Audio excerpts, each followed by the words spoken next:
Baik, hari ini bila dibuka kitab-kitab tauhid, bila dibuka kitab-kitab tasawuf, biasa haduk depan tok guru, haduk depan ulama tu ramai mana?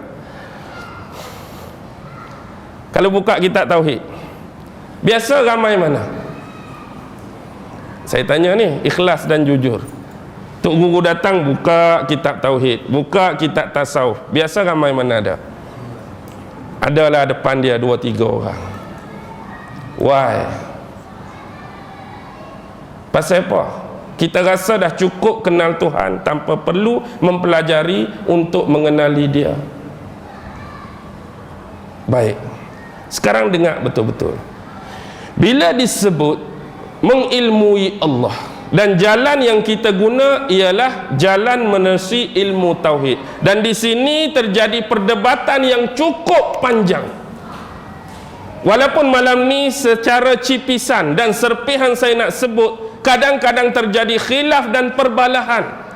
Kita nak kenal Allah yang betul, mestilah mengenali dengan cara manhaj salaf, cara yang digunakan oleh ulama-ulama Asy'ariyah, cara yang digunakan oleh ulama-ulama Maturidi tak betul. Ulama Asy'ariyah bid'ah, ulama Maturidi sesat. Pernah dengar tak kalam-kalam begini? Manhaj apa yang perlu kita guna untuk mengenali Allah dengan jalan yang sebenar? Walaupun pada hakikatnya, kalau kita nak mentohmah mana-mana jalan, mana-mana manhaj, mana-mana disiplin ilmu yang kita tidak suka, yang kita tidak berkenan, bukan itu jawapan dia. Jawapan yang sebenar ialah anda perlu mengenali dia dengan sebaik-baiknya sebelum perkataan-perkataan ini keluar daripada mulut anda. Kadang-kadang orang tu menolak satu perkara, dia tak faham pun apa yang dia tolak. Kadang-kadang orang tu tohmah satu-satu benda, bila ditanya dia tak faham pun apa yang dia tohmah. Dia cuma ikut-ikutan. Sebab ni aliran aku, bila geng aliran aku kutuk orang ni, aku pun perlu kutuk. Bila aku aliran ni, orang tu kena tohmah, aku pun perlu tohmah. Tapi bila tanya isu sebenar, hang faham ke tak? Aku pun tak tahu apa. Orang kutuk, aku kutuk. Boleh anda nak buat perkiraan tadi, anda fahami betul-betul. Sekarang ni jalan mana nak memahami Tuhan, nak memahami Allah dengan cara sebenar? Ada orang nak guna manhaj salaf, on. Ada orang nak guna Asy'ariyah Maturidi, on. Walhasil bila kita belajar kedua-duanya, pencarian terakhir akan bertemu pada siapa? Manhaj salaf nak cari siapa? Nak cari siapa belajar tauhid? Allah. Asy'ariyah Maturidi nak cari siapa? Allah. Lepas tu yang nak gaduh pasal apa? Gaduh pasal manhaj yang silap. Kadang-kadang manhaj betul pun tak memungkinkan anda sampai pada dia. Manhaj dah betul, tapi pengenalan anda tak sampai, tetap tak sampai. Contoh, anak-anak kita di sekolah, semua tu manhaj betul, semua datang sekolah tak penting, semua masuk kelas tak penting, guru ajar ada diskriminasi tak? Murid belah kanan aku nak ajak betul-betul, murid belah kiri ajak biasa-biasa. Lagu tu ke? Sama saja. Tapi hakikatnya bila keluar UPSR, pasal apa 5A cuma satu orang? Pasal apa 5A cuma seorang? Manhaj salah ke? Budak tu main sekolah, betul ke salah? Budak tu tak penting, betul ke salah? Betul. Cikgu mengajak, tak ada diskriminasi, semua ajak. Kelas tambahan ditambah, pasal apa 5A seorang? Pasal apa? Pasal apa 5A seorang? Manhaj dah betul, disiplin dah betul, hak capai seorang, hak lain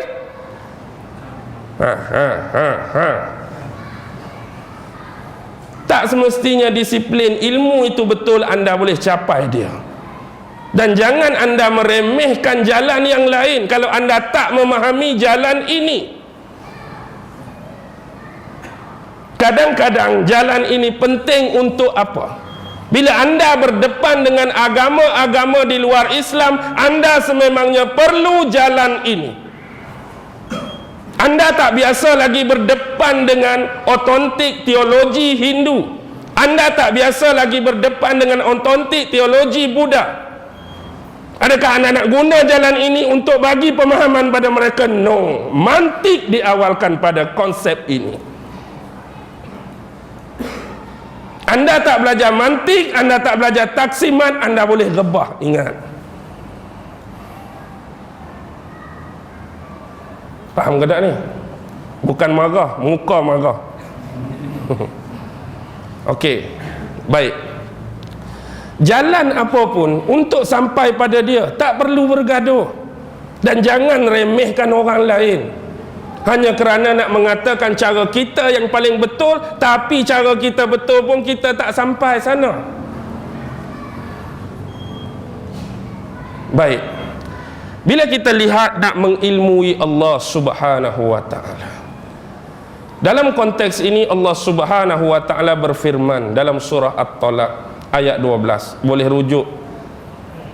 Allah Subhanahu wa ta'ala berfirman, Allahul ladzi khalaqa sab'a samawatin wa minal ardi mislahun yatanazzalul amru bainahun lita'lamu anna Allah ala kulli syai'in qadir wa anna Allah qad ahata bi kulli syai'in ilma. At-Talaq ayat 12. Sesungguhnya Allah Subhanahu wa ta'ala lah yang telah mencipta dan menjadikan 7 lapislah langit, dan begitu jugalah dengan penciptaan bumi juga berjumlah dan menyifati yang sama, iaitu 7 lapis. Dengan pemahaman pada ayat yang berhenti di sini, Allah menceritakan pada kita dialah yang menciptakan alam semesta ini keseluruhan. Yang paling besar yang berada di atas kita 7 lapis langit, dan juga yang paling besar berada di bawah kita 7 lapis bumi. Itu penceritaan awal pada pemberhentian ayat tadi. Kemudian disambung, lita'lamu annallaha ala kulli syai'in qadir, supaya kamu faham, supaya kamu tahu, supaya kamu mengerti bahawa Allah Subhanahu wa ta'ala menciptakan semua ini dalam bentuk dan kadar yang telah ditentukan. Semua telah ditentukan.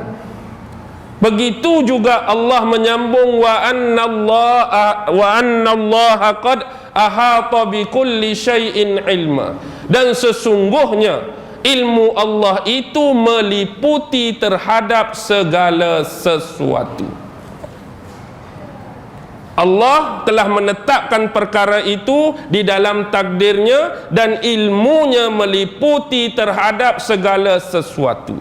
Dua benda ini sudah cukup untuk memahamkan kita tentang kekuasaan dan keagungan Allah Subhanahu wa ta'ala. Bila kita pegang bahawa sesuatu ini sudah ditakdirkan oleh Allah, begitulah kehidupan kita, begitu juga dengan kematian kita, ada dalam takdir Allah. Dan setiap perjalanan kita antara hidup dan mati ini semuanya berada di dalam ilmu dan pengawasan Allah Subhanahu wa ta'ala. Antara salah satu sifat manusia ialah dia majziyun. Kita ini ditakdirkan untuk memilih. We have a choice. Kita ni ada pilihan. Sebab kalau kita belajar tentang ilmu tauhid, dia ada ittirariyah dengan ikhtiyariyah. Ittirariyah ni benda yang tak dapat elak. Semua orang akan terlibat dengan ittirariyah. Contoh, mata berkelip. Boleh kawal tak bang? Kerdipan mata kita boleh kawal ke tak? Mata nak berkelip tapi kita tak. Jangan. Dia nak berkelip, dia berkelip. Bersin. Boleh kawal tak bersin? Tak boleh kawal bersin. Terkentut. Tak boleh kawal. Ni masuk benda-benda ittirariyah. Semua orang ada. Tetapi benda-benda ikhtiyariyah ni pilihan. Pilihan terletak di tangan kita untuk memilih mana yang baik, mana yang buruk. Dan Allah itu dekat dengan orang-orang yang berbuat kebaikan. Allah dah sebut dia dekat, dia rapat dengan orang yang buat baik. Yang kita pi nak buat jahat pasal apa? Kita pi nak buat maksiat pasal apa? Kita pilih jalan tinggalkan Allah pasal apa? Kita pilih jalan kufur pada dia pasal apa? Sedangkan Allah dah sebut dia rapat, dia dekat dengan orang-orang yang berbuat kebaikan. Buatlah benda baik. Tapi begitulah manusia. Sebab ganjaran dan pahala ini kita tak nampak sekarang. Kita beriman dengan Allah, beriman dengan malaikat yang mencatat, tapi benda ni payah nak hadam. Kita tahu kita buat benda baik, walaupun tak ada manusia nilai kita, tetapi Allah bagi pahala. Sebab pahala tu tak nampak, manusia jadi jauh nak buat baik. Cuba bayangkan, Allahu Akbar, Assalamualaikum, Assalamualaikum, subuh 2 rakaat, gedegang jatuh 200. Habis semayang subuh jatuh RM200. Semayang zuhur 4 rakaat, gedegang RM400. Agak-agak ramai tak masjid? Ramai tak masjid? Orang kata apa? Duk relax. Pasal apa ni relax ni? Tak ada duit dah. Tak ada duit, jom kita pergi semayang. Lepas semayang dapat 400. Lepas tu kalau Allah tentukan pula sah pertama 3,000, sah kedua 2,000, sah ketiga 1,000, agak-agak bergaduh tak nak berebut sah pertama? Oi, aku dulu sah pertama 3,000. Hang lewat duduk belakang. Kalau dapat ganjaran tu, itulah akan jadi ramai. Tapi tidak. Sebab Allah nak uji manusia. Dia tak mau uji dengan kebendaan. Dia tak mau uji dengan tu semua.